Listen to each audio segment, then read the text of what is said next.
Chapitre 21, Notions sur d'autres régimes. Alors là, c'est le dernier chapitre. Nous allons voir le régime des indépendants, puis le régime agricole. Alors pour le régime des indépendants, qui est assujetti à ce régime? Les professions libérales, qui peuvent comprendre les médecins, pharmaciens, experts comptables, architectes. Mais il faut savoir que pour les professions libérales, il ne faut pas exercer comme salarié pour être assujetti à ce régime. Et il y a bien évidemment les autres travailleurs indépendants. Alors comment s'organise ce régime?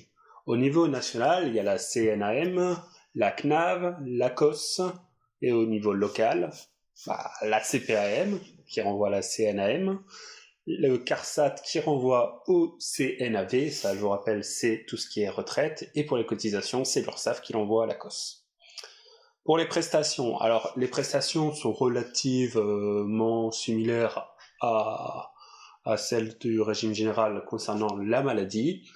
Il faut savoir néanmoins que les professions libérales n'ont pas le droit aux IJSS et les dirigeants d'entreprises non titulaires d'un contrat de travail sont exclus du régime d'assurance chômage.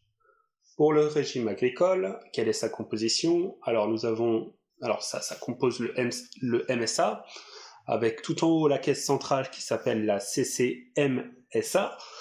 Ensuite, nous avons les caisses départementales et les agences locales, c'est pour un souci de proximité. Niveau particularité pour le régime agricole, la MSA s'occupe de tout, elle recouvre par elle-même, c'est pas l'URSSAF qui recouvre pour elle, pour ce régime.